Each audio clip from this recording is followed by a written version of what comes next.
Assalamualaikum warahmatullahi wabarakatuh. Salam guru penggerak.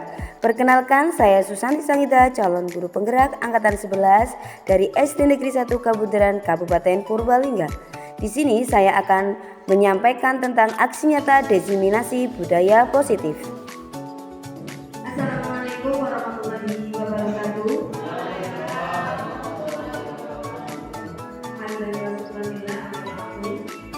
Yang kami hormati Bapak Ibu semuanya. Yang pertama saya ucapkan terima kasih Bapak Ibu sudah bisa meluangkan waktunya pada siang hari ini sehingga saya bisa bertemu dengan semua dalam acara aksi nyata diseminasi.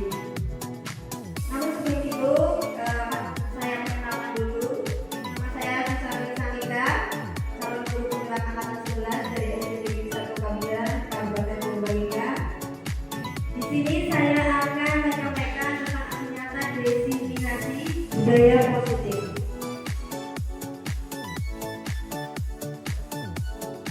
Tujuan pada hari ini, Bapak Ibu, adalah agar budaya disiplin positif ini diterapkan di sekolah. Kemudian agar guru dan tenaga pendidikan itu menjadi teladan dalam berdisiplin positif.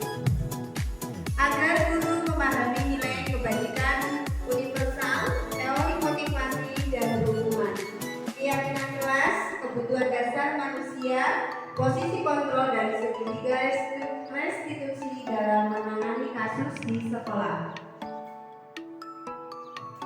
Nah, sebelum kita ke acara ini, kita SBD dulu yuk. Sebelum itu baik silakan Bapak Ibu berdiri.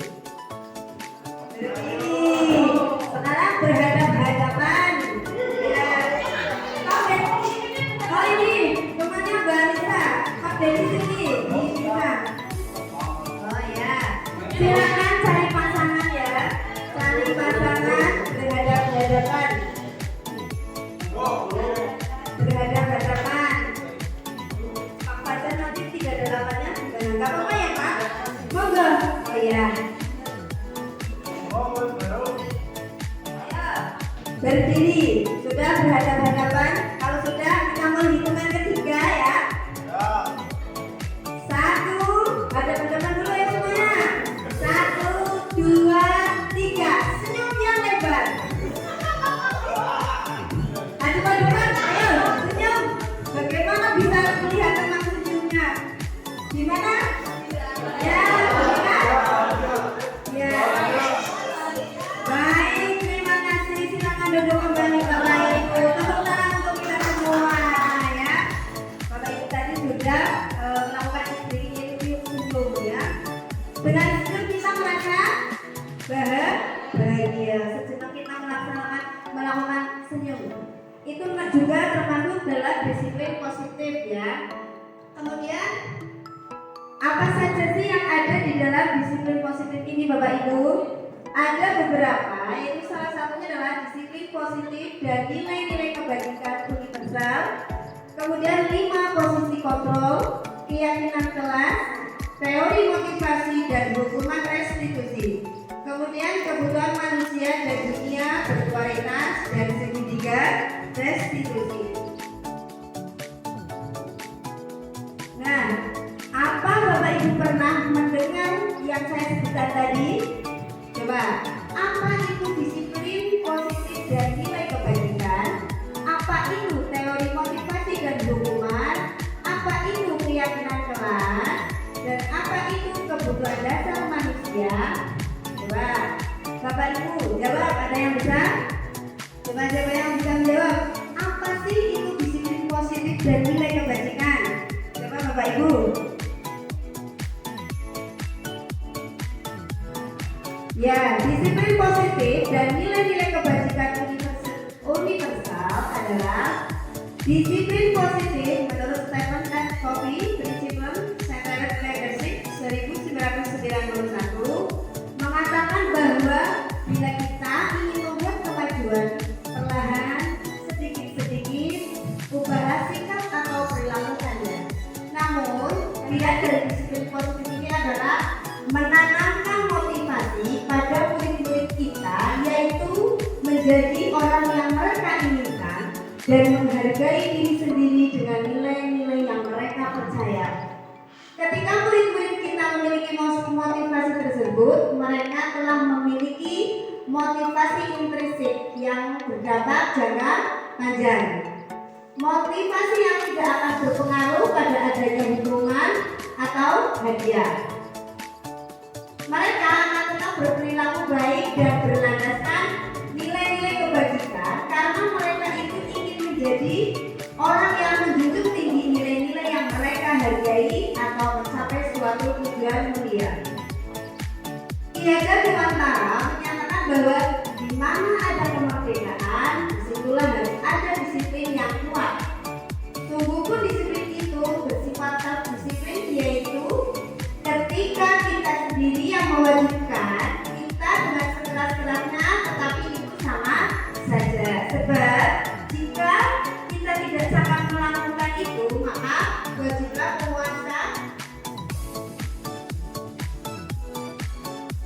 penguasa lebih mendisiplinkan diri kita dan peraturan demikian pula yang harus ada di dalam suasana yang merdeka. Nilai-nilai kebajikan Dr. William Glasser itu pada teori kontrol 1984 menyatakan bahwa setiap perbuatan memiliki suatu tujuan dan selanjutnya.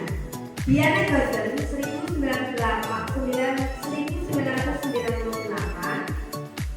mengemukakan bahwa dengan mengaitkan nilai-nilai kebajikan yang diyakini seseorang, maka motivasi intrinsiknya akan terbangun sehingga menggerakkan motivasi dari dalam untuk dapat mencapai tujuan mulia yang diinginkan. Selanjutnya, profil pelajar Pancasila. Di dalam sekolah tentunya kita selalu menerapkan profil pelajar Pancasila. Ada beberapa yaitu yang pertama adalah beriman, bertakwa kepada Tuhan Yang Maha Esa dan berakhlak mulia. Selanjutnya yaitu mandiri, bernalar kritis, kebinekaan global dan bergotong royong serta kreatif. Teori motivasi, hukuman dan penghargaan restitusi. Diana Gosser dalam bukunya itu Restructuring School Discipline menyatakan ada 3 motivasi perilaku manusia. Yang pertama adalah untuk menghindari ketidaknyamanan atau hukuman. 2. Untuk mendapatkan imbalan atau penghargaan dari orang lain. Untuk menjadi orang yang mereka inginkan dan menghargai diri sendiri dengan nilai-nilai yang mereka percaya. Selanjutnya adalah keyakinan kelas. Mengapa keyakinan kelas? Mengapa tidak peraturan kelas saja? Mengapa keyakinan kelas itu penting? Bagaimana mewujudkannya? Coba, Bapak Ibu, mengapa keyakinan kelas tapi bukan peraturan kelas? Ada yang tahu?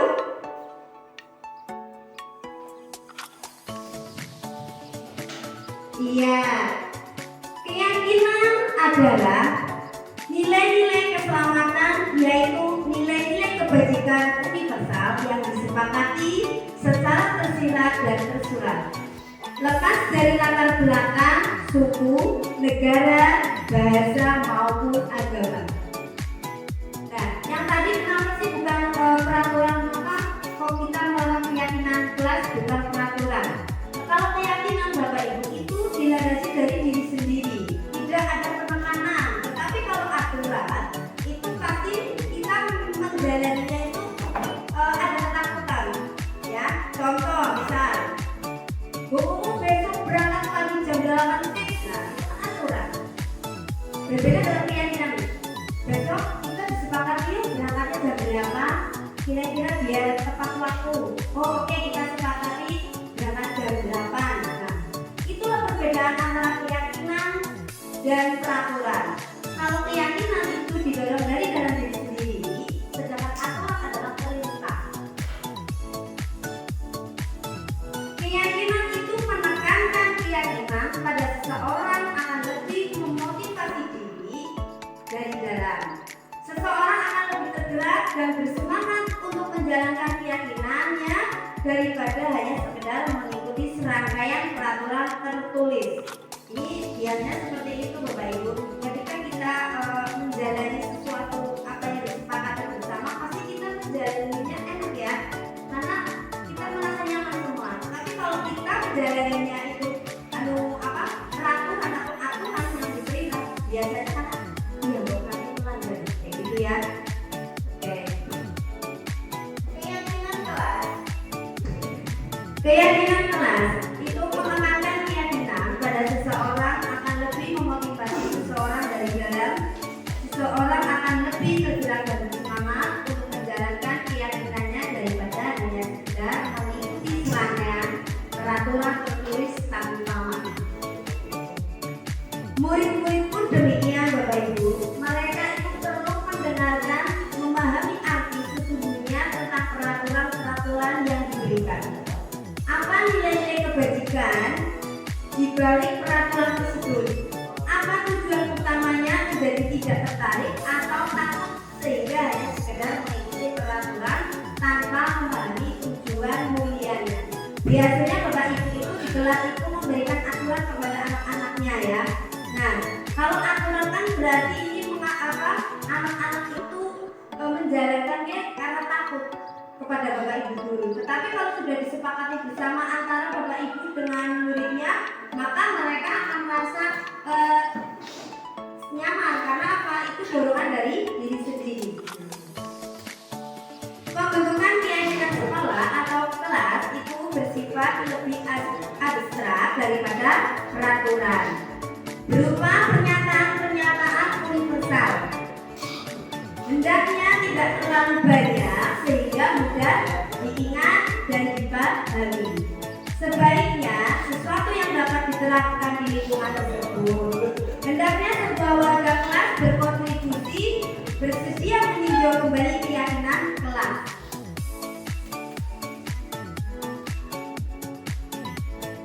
Prosedur pembentukan keyakinan sekolah atau kelas.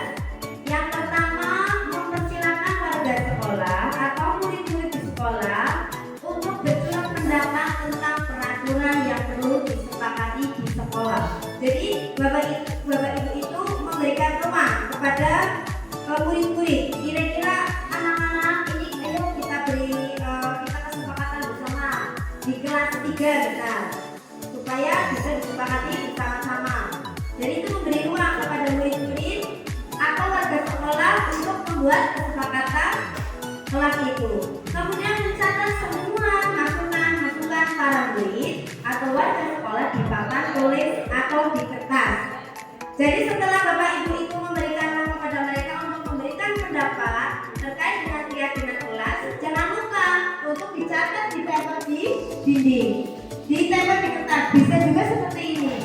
Baik Bapak Ibu, selanjutnya yaitu prosedur pembentukan keyakinan sekolah atau kelas. Yang pertama, mempersilakan warga sekolah atau murid-murid di sekolah untuk bersurat pendapat tentang peraturan yang perlu disepakati.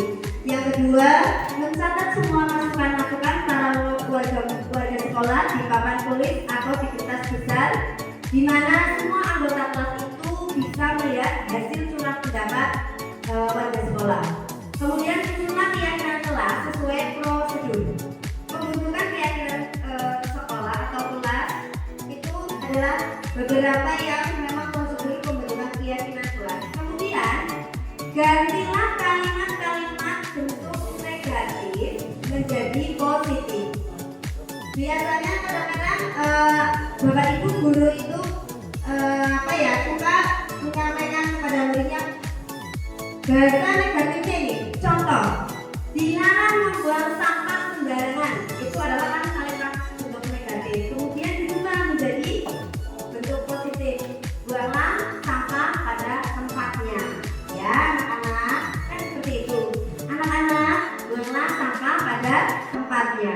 Maka otomatis anak-anak itu akan membuang sampah tempatnya mana tahu, tempatnya di tempat sampah. Itu seperti itu. Ganti bahasa menjadi bahasa yang positif. Pertanyaan pemantik Bapak Ibu. Ini ada suatu kasus ceritanya. Pak Kuku, guru kelas 5 ya, SD Negeri 1 Kabunderan sedang bingung menghadapi ulang salah satu murid di kelasnya yang bernama Fitra. Beberapa anak telah mengeluhkan Fitra itu sering sekali mengganggu temannya pada saat belajar di kelas. Jika Anda menghadapi situasi seperti Pak Pupung, kira-kira apa yang akan Anda lakukan Bapak Ibu? Coba salah satu. Kira-kira Bapak Ibu ketika menemukan permasalahan seperti itu, apa yang Anda lakukan? Ditegur ya, katanya ditegur. Terus apa lagi? Cuma ditegur doang? Ayo Bapak Ibu, tentunya Bapak Ibu di kelas mesti memiliki suatu kasus, walaupun kasus kecil ya, yang biasa dihadapi Bapak Ibu itu kayak gini. Salah satunya laporan dari anak bahwa ada anak yang jahil di kelas bahwa mengganggu ketika proses pembelajaran. Nah, kalau situasi ini kan tentunya harus ada solusi ya. Nah, apa yang Anda lakukan dulu tadi? Yang Anda lakukan tadi ada yang menegur, kemudian apa lagi Mbak Umu? Selain menegur, Pak Anton biasanya menemukannya di murid-muridnya kalau lagi lapor ke guru itu nakal. Biasanya itu apa yang Anda lakukan Pak Anton?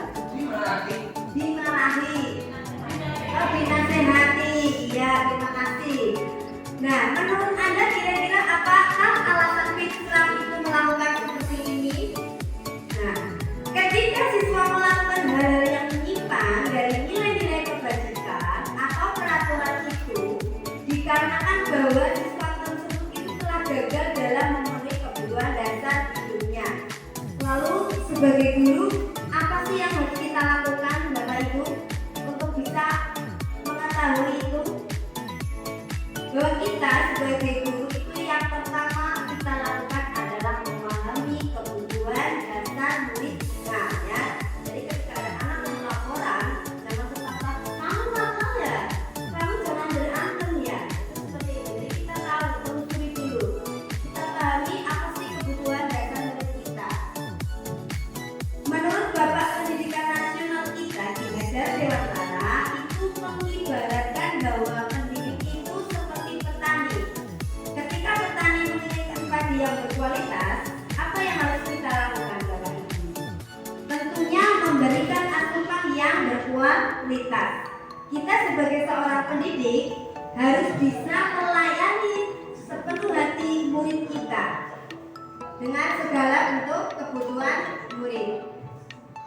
Ada 5 kebutuhan dasar manusia. Yang pertama adalah kebutuhan bertahan hidup. Yang kedua, kebutuhan penguasaan. Yang ketiga, kebutuhan kebebasan. Keempat, kebutuhan kasih sayang. Yang kelima adalah kebutuhan kesenangan. Kebutuhan bertahan hidup itu adalah kebutuhan yang bersifat fisiologis untuk bertahan hidup. Misalkan kesehatan ya, kesehatan kan itu adalah sesuatu yang utama untuk kita bisa bertahan hidup. Kemudian rumah juga bertahan hidup dan makanan. Kemudian kebutuhan biologis sebagai bagian dari proses reproduksi termasuk juga kebutuhan untuk tetap bertahan hidup. Komponen psikologis pada kebutuhan ini meliputi kebutuhan akan perasaan aman. Nah, dalam kasus Fitra ini, apabila jawaban Fitra itu ketika ditanya oleh Pak Pupu adalah kenapa kamu melakukan seperti itu Fitra? Kamu itu di kelas selalu mengganggu temannya kalau lagi belajar. Nah, jawabannya adalah bosan Bu kalau dia sendiri dan tidak ada teman bermain. Berarti ini juga dipahami bahwa di rumah itu dia merasa kesepian, tidak ada teman untuk bersosial. Bersosial itu juga termasuk kebutuhan hidup. Apakah Bapak Ibu itu kalau sendiri mau? Enggak ya? Enggak? Alis? Enggak?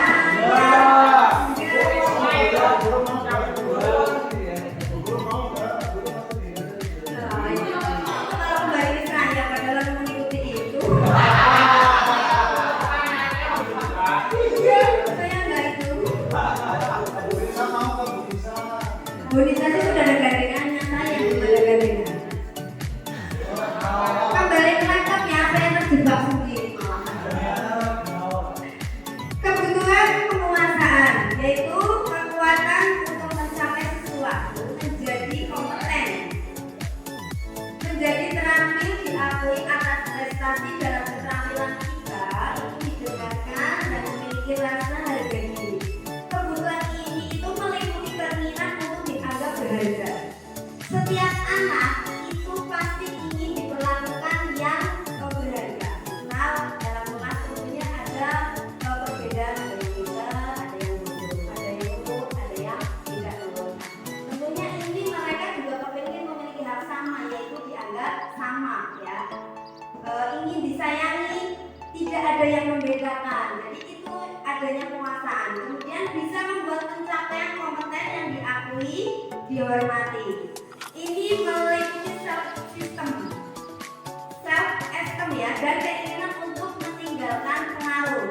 Anak-anak yang memiliki kebutuhan dasar itu akan kekuasaan yang tinggi, biasanya selalu ingin menjadi pemimpin. Mereka juga suka mengamati sebelum mencoba hal-hal baru dan merasa kecewa.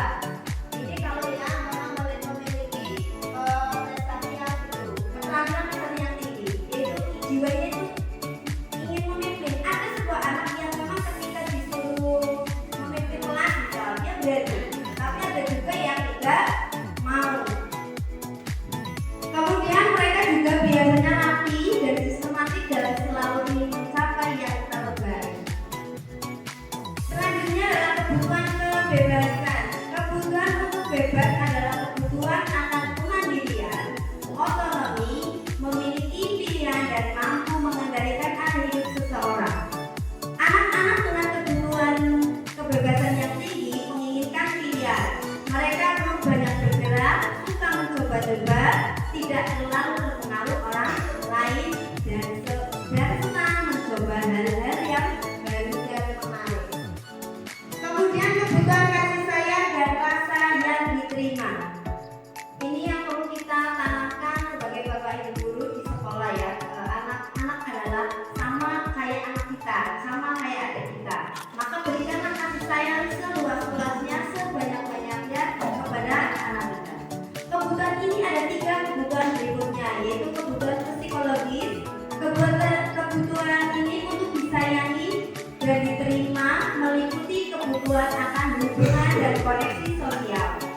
Kebutuhan untuk memberi dan menerima kasih sayang, dan kebutuhan untuk merasa menjadi bagian dari suatu kelompok. Kebutuhan ini juga meliputi keinginan untuk tetap terhubung dengan orang lain, seperti teman, keluarga, pasangan hidup, kemudian teman kerja, bahkan binatang peliharaan ini, dan kelompok di mana kita tergabung. Anak-anak yang memiliki kebutuhan dasar kasih sayang dan rasa diterima yang tinggi itu biasanya ingin disukai dan diterima oleh lingkungannya. Karena apa? Anak-anak kan biasanya memiliki sifat sendiri-sendiri, ada yang punya kasih sayang tinggi, maka dimanapun saja dia diterima dan mereka menyukai. Tapi ada juga anak yang tidak terlalu nurut, jadi ada teman-teman suka susah untuk menerimanya, malah kadang-kadang menjadi bulian. Itu seperti itu. Mereka juga akrab dengan orang tuanya. Biasanya mereka belajar karena suka pada gurunya. Nah, ini jadilah guru yang ditunggu dan dinanti. Kan kalau suka pasti mereka senang belajar. Tapi tidak boleh seperti itu ya. Bagi mereka teman sebaya sangatlah penting. Mereka juga biasanya suka bekerja dalam kelompok. Kebutuhan kesenangan. Kebutuhan akan kesenangan adalah kebutuhan untuk mencari kesenangan yang bermain dan tertawa. Bayangkan hidup tanpa kenikmatan apapun. Betapa menyedihkan ya, tidak ada kenikmatan apapun. Makan aja tak enak, hidup tak kenyang. Belajar menghubungkan kebutuhan dan akan kesenangan dengan belajar. Semua hewan dengan tingkat intelijensi tinggi, anjing, lumba-lumba, primata, dan lain-lain, ini juga bermain.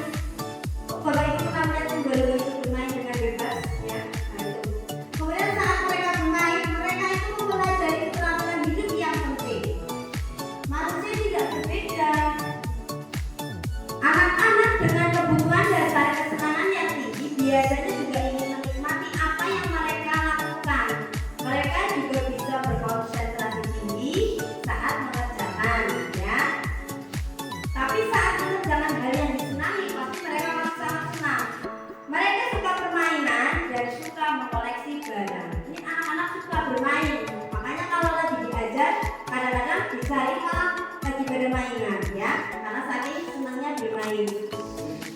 Kemudian mengoleksi barang. Kalau pergi kemana-mana apa saja dibeli ya. Suka bergurau, suka melucu dan juga menggemaskan. Anak-anak itu kan seperti itu ya, menggemaskan, suka melucu. Tapi bapak ibu juga bisa seperti itu, tidak demikian. Iya.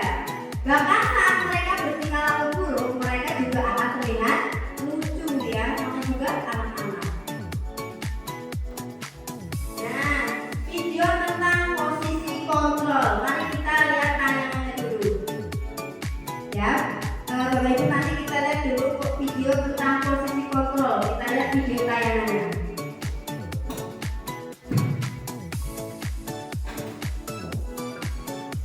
Ya, baik Bapak Ibu, silakan Bapak Ibu melihat tayangan video tentang 5 posisi kontrol ya.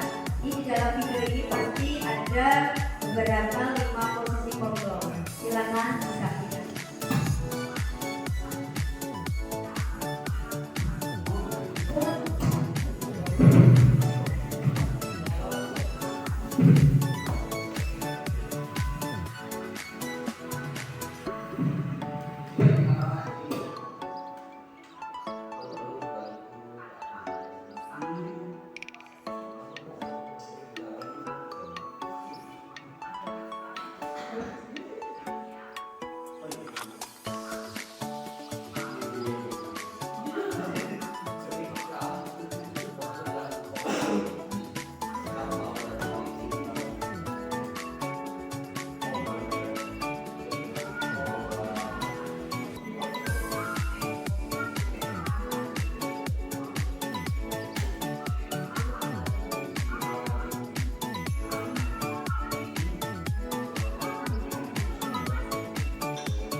Dalam yang pertama itu untuk ulasan pertama adalah memperlihatkan bahwa ibu guru sedang memarahi muridnya yang terlambat ya. Itu dengan informasinya yang sangat tegas. Itu kayaknya kalau ada murid seperti itu di marahi sendiri otomatis akan takut ya. Dalam posisi 5 kontrol ini ada 5 posisi kontrol dalam video yang tadi diambilkan, bahwa yang pertama adalah penghukum. Seorang penghukum bisa menggunakan hukuman fisik maupun verbal. Orang-orang yang menjalankan posisi penghukum senantiasa mengatakan bahwa sekolah memerlukan sistem atau alat yang dapat lebih menekankan murid lebih dalam lagi. Guru yang melakukan posisi penghukum akan berkata, patuhi aturan, awas ya kalau terlambat lagi. Nah, itu pasti ada bahasa kata seperti itu. Awas ya anak, awas ya besok kalau kalian terlambat lagi ibu hukum gitu. Itu adalah posisi kata menghukum ya. Untuk yang kedua adalah posisi merasa bersalah. Jadi posisi membuat merasa bersalah itu ketika ibu guru menemukan suatu muridnya yang memiliki masalah, pasti kita memberikan suatu kata tadi dari saya yang tadi. Apa kamu gak kasihan kalau kamu terlambat terus? Nanti saya bagaimana menyampaikan ke kepala sekolah? Ibu sangat kecewa sekali dengan kamu. Berapa kali sih guru bilang kamu kalau seperti itu terus nanti saya bagaimana coba? Nah, jadi itu adalah kata untuk membuat merasa bersalah kepada muridnya. Yang ketiga adalah teman. Guru pada posisi ini tidak akan menyakiti muridnya, namun akan tetap berupaya mengontrol murid melalui persuasi.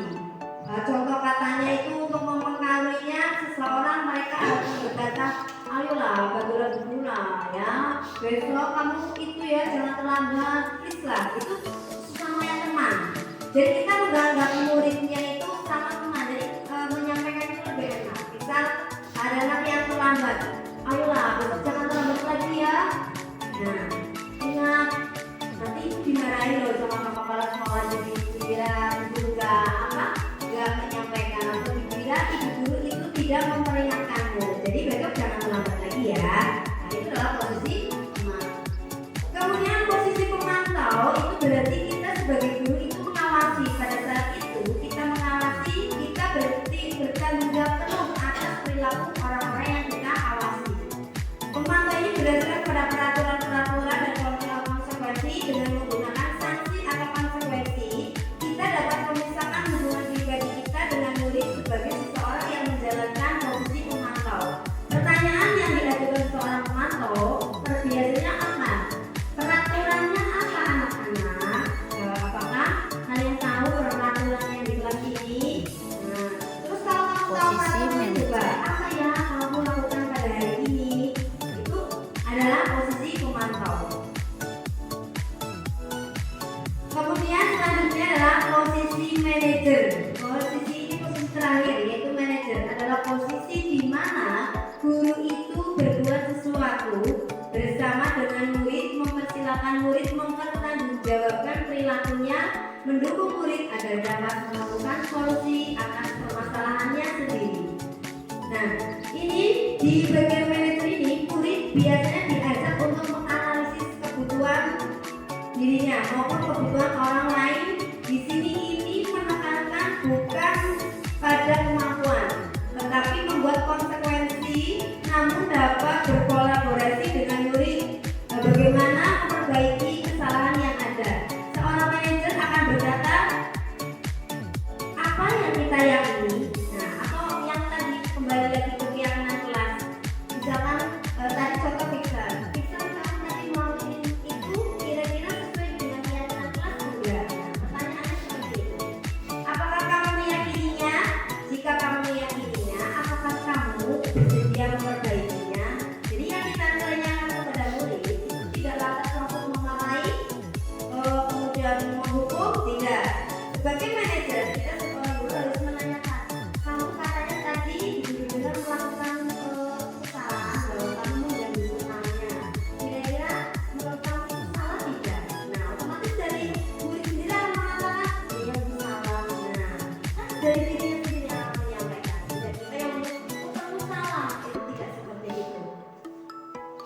Dari kelima posisi kontrol apa yang selama ini itu Bapak Ibu lakukan kepada anak-anak?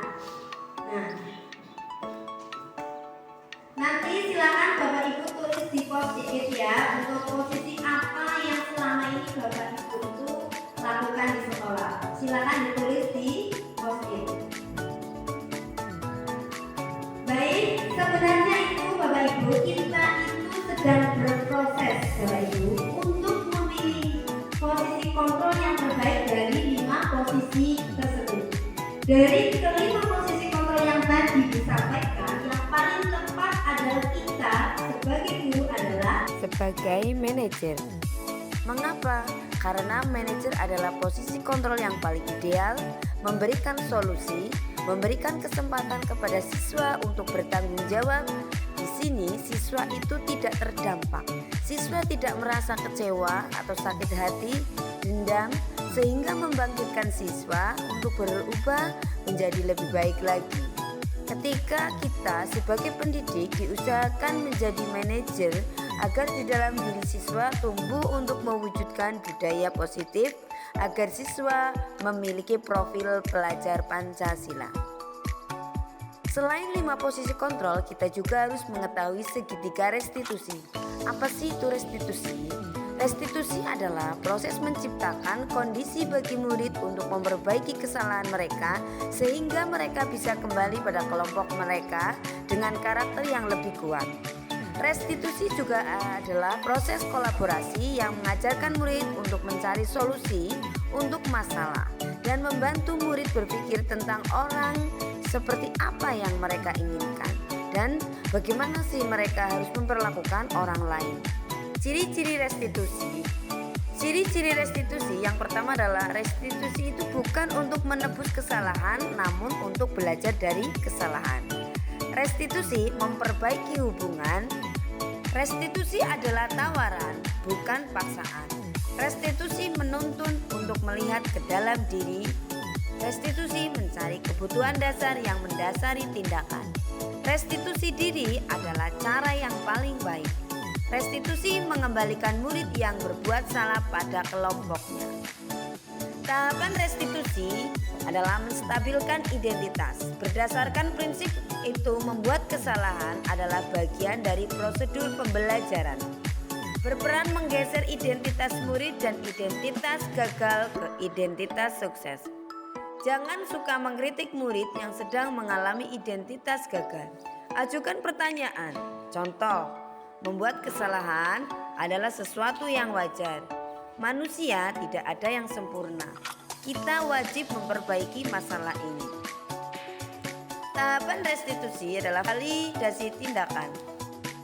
Validasi tindakan itu mengenali dan mengakui kebutuhan murid dapat memperbaiki hubungan dengan murid. Pernyataan atau pertanyaan disampaikan dengan nada suara tidak menghakimi atau memojokkan. Kamu bisa saja bertindak lebih gegabah lagi dari ini. Kamu melakukan pasti karena mempertahankan sesuatu yang penting bagimu. Kamu bukan melakukannya tanpa suatu alasan tertentu. Tahapan restitusi menanyakan keyakinan.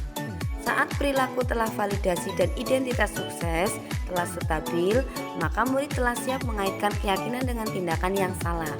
Ajukan pertanyaannya yaitu sebagai keluarga kelas atau sekolah, apa yang kita yakini, nilai-nilai apa yang kita telah sepakati, seperti apa gambaran kelas atau sekolah ideal bagi kamu. Hal-hal yang perlu diperhatikan dalam restitusi yang pertama adalah perilaku yang salah perlu dikaitkan dengan nilai-nilai atau keyakinan yang telah disepakati. Kedua, kesediaan orang yang melakukan kesalahan untuk memperbaiki masalah. 3. Pemecahan masalah sebisa mungkin relevan atau memiliki hubungan dengan masalah yang ada. 4. Perlu adanya sesuatu usaha perbaikan dari pihak yang berbuat salah. Berikut adalah saat saya menerapkan segitiga restitusi pada anak kelas 5. Tidak, Bu Guru dengar kamu jarang berangkat sekolah.